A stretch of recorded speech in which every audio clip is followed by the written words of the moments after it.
I'm here again, invited to another fiesta here among the other barangays that we are located here in the mountain barangays of Cebu City. This time, I'm here in Sirao. So you can see, it's the fiesta of Tinangnan, Sirao, Cebu City. So that a couple of houses has invited me here for the fiesta, so I have to come to one and go to the other. So we're gonna go over here, and like I said, the Filipino custom of fiesta is you have an open buffet, open to all the people that you have invited, and we are just here eating on the first house that we visited.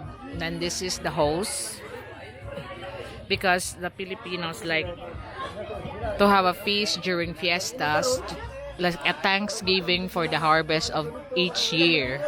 Because most of my neighbors here in the neighboring barangays are all farmers.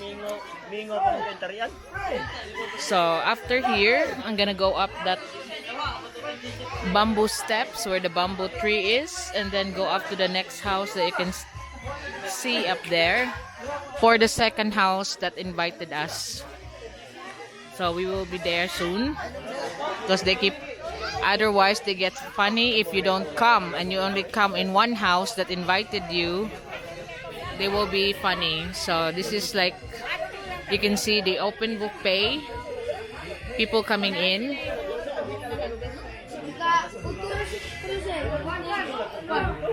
And it will be from, usually it starts in the morning until nighttime. So we're on our way to the second house now.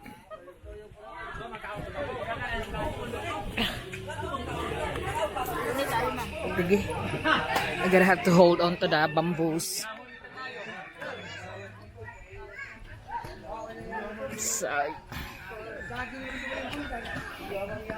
So that's the other house that we've been on our first fiesta meal, and this is the second house above it. Agay.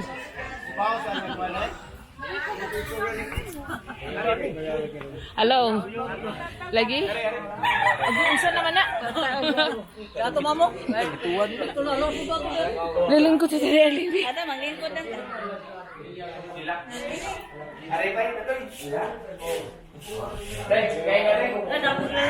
Lagi. Ako na lagi mong balay do.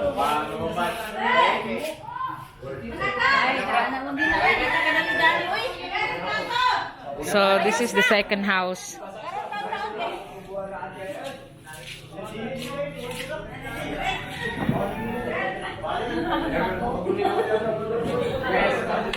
So you see, we're on top of a hill. That's where the first house is we've been to, and that's the road.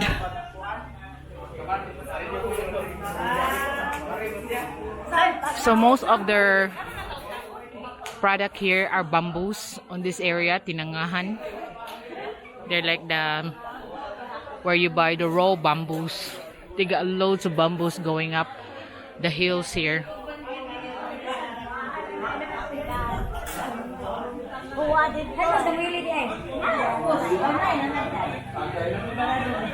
And this is a typical scene that you can see in the provinces, where the chickens were freely walking around, aside from the fighting roosters.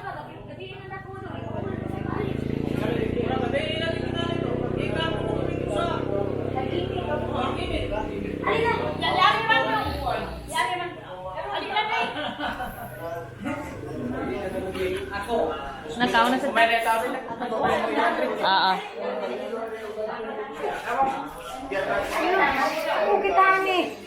nag-video pa ko sa inyong view. Okay. So this is the second house that we're gonna eat again. Hello.